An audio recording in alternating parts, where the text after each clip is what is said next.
Casper and Dennis here for Submission Radio, proudly brought to you by Musashi. Here with the man who makes his long-awaited UFC debut, Suman Mokhtraian. Suman, it's been a while, man. Last time we saw you was a year ago at UFC Sydney. You were alongside your brother Ash. You guys cut a very passionate promo talking about the rise of Australian top team. And now here you are, just over a year later, making your UFC debut. What's it feel like, man, doing your first UFC fight week? A lot of people would be saying it feels surreal or whatever, but I just feel like it was destined for me anyway. You know, I just feel like I was meant to be here. It was just a matter of time. People think I'm new to the sport and they see me as a new person in the UFC. I'm looking at myself like a veteran right now. I've been through all this before, through my brother, through Nadia, and through other fighters, that I've been coaching and managing. You know, I've done all this before, and now it's just my turn. Now it's my turn to be in front of the camera. Now it's my turn to see what I can do. Now, you know, I'm one of the lead horses at Australian Top Team. I'm one of the head coaches. You know, I'm co-owner with my brother. So now everyone gets to see me do it. You know, they see my brother do it, and you know, this is my time now. I'm not looking at anything else. I'm just trying to enjoy the moment, enjoy being here, and enjoy being with you guys right now. Well, we're enjoying the moment as well. And let me ask you, because a lot of people obviously saw you on the Ultimate Fighter 27. You got to be on a part of Team Stipe. Yep. But it was a bittersweet moment, right? You had a great performance, but at the same time, you were dealing with an injury in that house. So take us back to that.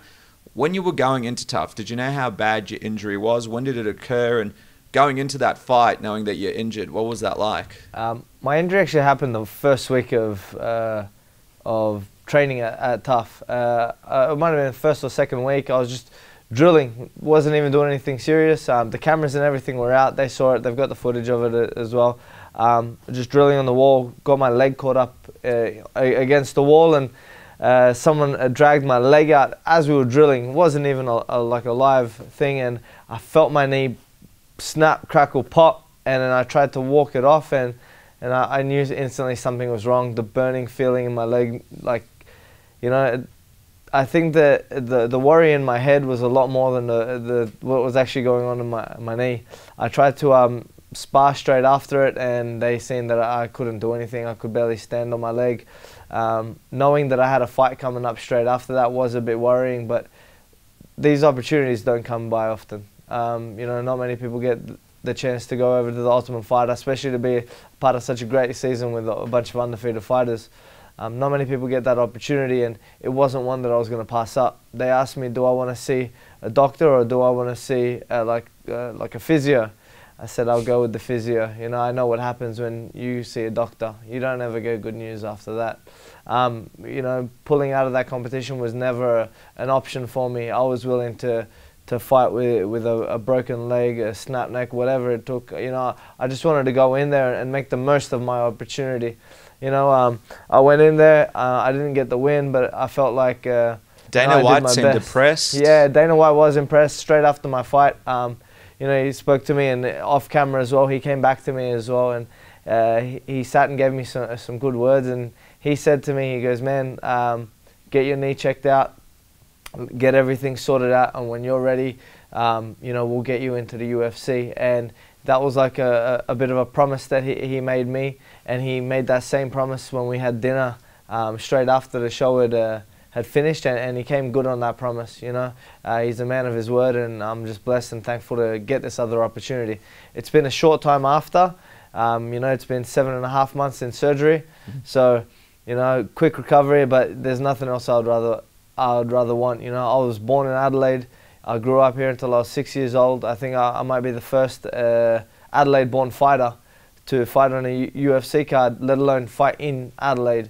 You know, so I feel like this is meant to be my moment. This is where I was meant to be, and I feel like Dana knew that as well. Is the knee 100% going into this fight? I mean, rehab would have been a tough one, but yeah, are you feeling? Nothing's ever 100%. Going into fight camps, you always have injuries and niggles and stuff like that. In all honesty, if I could have gotten more time with my knee, I would have loved to get more time. But you know, when the UFC calls, you answer it and you go. You know, they could have called me to fight anyone at any weight, at any time, and I would have gone and done it. The opponent never mattered, the place never mattered, nothing ever mattered. I just wanted the opportunity to go in there and test myself again, and not only just test myself, but to show the world not just what I've got or what I've got. I'm out here to inspire people. I'm out here to inspire my gym. I'm out here to put Australian top team on the map. And this is my best way of doing it. 7.5 months after a complete ACL reconstruction, what better of a way to come and do it in Adelaide, where I was born. I'm 2 streets away from where I was born. Wow. Have you gone back to that house anytime recently? Just done a bit of a drive? I haven't gone back to my house, but I ran past the hospital that I was born at. So. Wow. It just feels like it's all coming together for me. I just feel like this moment was made for me.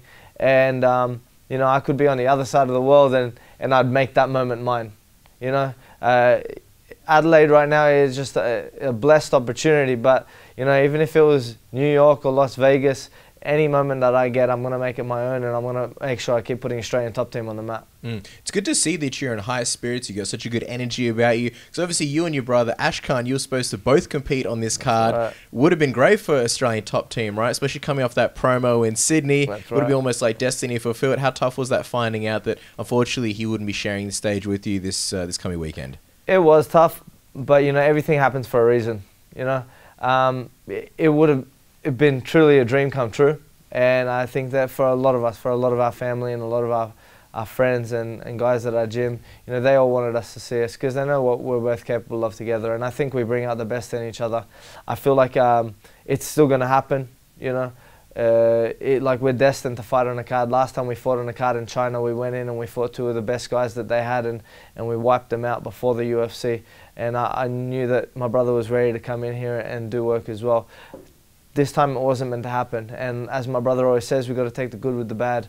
And the good in this situation is that he can focus on me and Alex Georgis, who's fighting as well, and he can put his energy into us. We can't keep looking at the negativity. He was upset, beyond belief about not being able to fight. It's concussion issues, we heard. Yeah, and these are the things that happen in fight camp. We go hard, and if anyone sees me and my brother spar or anything, but you know what? It wasn't even a sparring incident. It's just, I think, something that happened over a hard camp. Pushing yourself to the absolute limit. And you know what? It could have been me on the other hand, because me on the other hand, I've had a short turnaround. My brother's known about this fight for about 4 months. So it hasn't been like an 8-week camp. This was 4 hard months of work that he was putting in for this fight. 4 hard months of sparring, and no other injuries or anything were coming up. And it seemed too perfect. It seemed too good to be true, and it was. But like he said, you got to take the good from the bad, and the good in this situation is that I've got my brother there to support me for my debut, and hopefully down the track we get another chance to do it and be on another card, whether it's in Australia or somewhere around the world. I'd love to take my brother into someone else's backyard and be able to beat the hometown guys. Give us 2 other brothers somewhere in the UFC. We can do it. Having my brother alongside me is very, very important. I was going to say, what do you think about your opponent, Youssef, and what did you think of his contender performance? Yeah, I thought it was great. He had a great fight. I've watched 2 of his fights. He's a good fighter. I feel like he's a smart fighter. I feel like he's got nice hands. He's got some good wrestling. But everyone in the UFC is tough. Everyone that gets to this stage is there for a reason. There's something that the UFC sees in these fighters, and I feel like this fight was chosen for me. I feel like this fight, they've brought him into my backyard to bring out the best in me. People may look at me like the underdog or something in this situation, and they're really hyping Sadiq up. They're really talking about him like he's the next big thing, and Dana White loved him. Well, Dana White liked me too. There's a reason that the matchmakers have put this together. As soon as the fight was put together, I didn't think about anything else. I just thought about how great this experience is going to be, and I thought about how we're just going to bring out the best in each other. I feel like I'm a smart fighter. I may not have shown it on the Ultimate Fighter, but I fought with what I had. If I can't use my brain, I'm always going to use my heart. I think in this fight, you're going to see the best come out of me. Well, we're excited to see what happens this weekend. Just quickly as we wrap up, what's the prediction? Have you had sort of a sequence in your mind that keeps occurring in your head for this big UFC Adelaide debut? The only sequence that comes into my mind is my hand being raised. however that comes. I think everyone thinks that if this fight stays standing, Sadiq's got the advantage, and if the fight hits the floor, that I've got the advantage. I don't see it like that. This is a mixed martial arts fight at the end of the day, and I'm willing to stand with anyone, and I'm sure he's willing to hit the floor with me as well. We know that he comes from a great gym with Lloyd Irvin and stuff, but I come from a great gym with some great grappling guys as well. I've got a great jiu-jitsu coach, Khalil Pinto, who's the man, who's just like an encyclopedia of grappling, and I've got some of the best strikers. If you watch the highlight reels of the fighters from Australian Top Team, you'll see that we come to fight every single time. If I can hang with the younger guys at our gym right now, then I'm doing just fine. We got some killers down there, and they're always going to bring out the best in me. No predictions. All I see is my hand being raised, and that's all that really matters. Whether it comes by knockout, whether it comes by submission, I'll take it anyway, even if it comes by decision. If it comes by decision, I hope it's a 3-round war. I hope we both end up in the hospital, and I hope we get that 50K bonus. That's what I'm after. I'm here to leave an impression. Every fight that I go into, I'm kill or be killed. And that's how it is for me. If I go through and he scrapes out a decision, I'm not happy. He will have to put everything into it. I'll be walking forward to the end of that fight, and like I said, we're gonna bring a fight. That's what Australian Top Team fighters do every time. Well, we're very excited to see your UFC debut this weekend. Two very exciting fighters. Thank you so much for your time, Suman. Appreciate it. Thank you guys very much.